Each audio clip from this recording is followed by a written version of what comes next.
Now, how's this for a blast to the past? But what's going on, guys, in the works? And this is Homefront. And if you never played this game, this was one of my favorite games of, like, what was it, 2011 when this came out.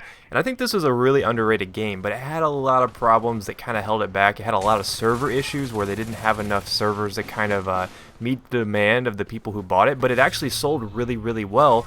And it was kind of the idea that got the kill streak type things in this game that kind of got the ball rolling with, like, Black Ops 2, Modern Warfare 3. You saw it a lot in Medal of Honor. This was like the originator. This was like the OG of rewarding you for playing the objective. So it was a lot of fun. It's actually pretty unique if you look at it.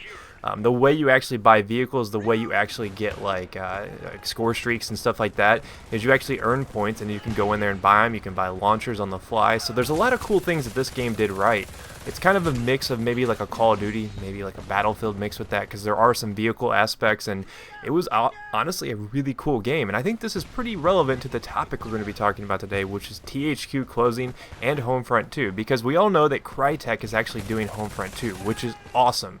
If you're not familiar with Crytek, they actually did the Crysis series. They're known for the high-end graphics, so combo that with Homefront 2. Honestly, it sounds like a win-win situation, so I'm really excited to hear that.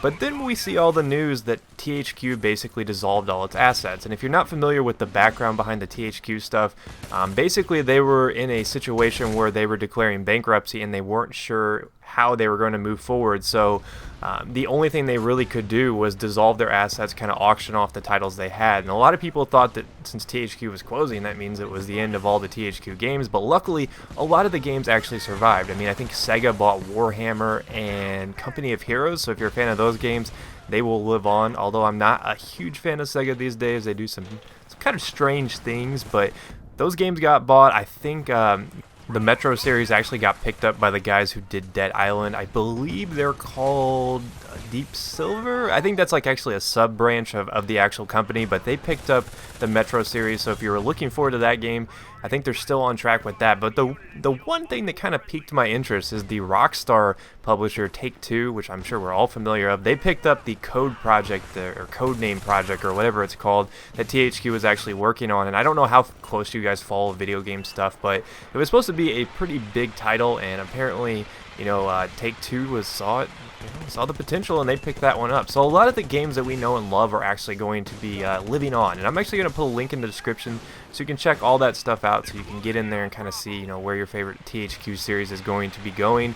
But for the most part, there's nothing really too much to worry about. Now, my condolences do go out to the employees of THQ. It's a big bummer to see that happen, especially when there's a lot of people that work in the gaming industry, and there's a lot of jobs that were lost because of this. And there's a couple of guys that I actually followed pretty closely that from just being a really big Homefront player back in the day, and it's just a shame to see them lose their jobs, because this was a really good game, and I really think this game failed for the most part, but in the same kind of breath, it really did succeed, because it showed a game like this, who a lot of people didn't have a lot of faith in, could actually do well.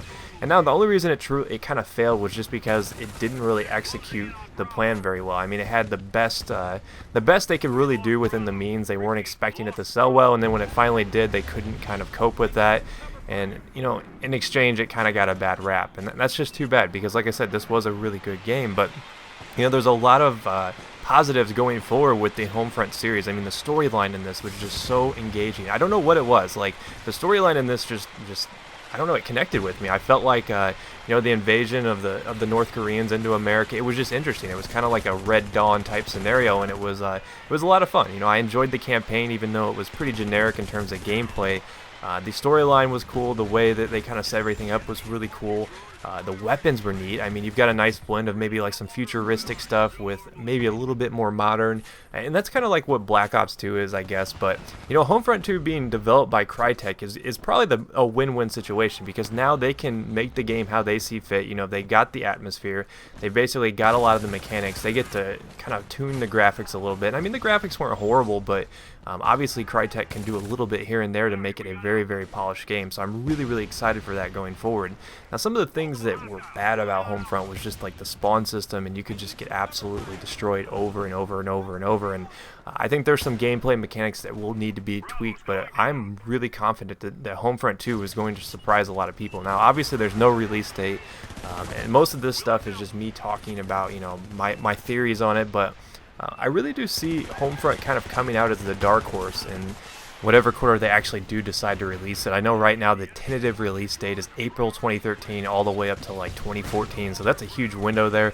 I guess it really all depends on the license transfers, and you know, there's going to be a big mess. I mean, stuff like that kind of derails the company, especially when you have a license transfer from one person to the next. Now, I know Crytek has obviously been handling it from the get-go. I mean, they were the ones that THQ was kind of like, hey, you know, take this, design us a good game, we'll publish it for you, you know, make it better, do what we couldn't do, right? So there might not be that big of a transition since they were handling it from the get-go, but I'm actually kind of intrigued how much this will actually change the atmosphere of the game. I hope that it doesn't really taint the integrity that we're kind of used to in a Homefront series. Now, throughout this video, you keep seeing me use some of these assault drones, and this is something that you can buy. This is a good example of the score streak type thing in this game. Where you get to pick two things that you could buy on the fly. Now I'm going to change up classes here in a little bit after I die, and you can see that I actually buy a launcher, and it gives you an idea of just how these classes work, just what to expect when playing a game like Homefront. It was really one of the most underrated games, and I think underplayed games of this particular release schedule, just because it was so innovative. And I mean, honestly, the gameplay was solid for being a 30 frames per second game on console. Was what I played it on most of the time.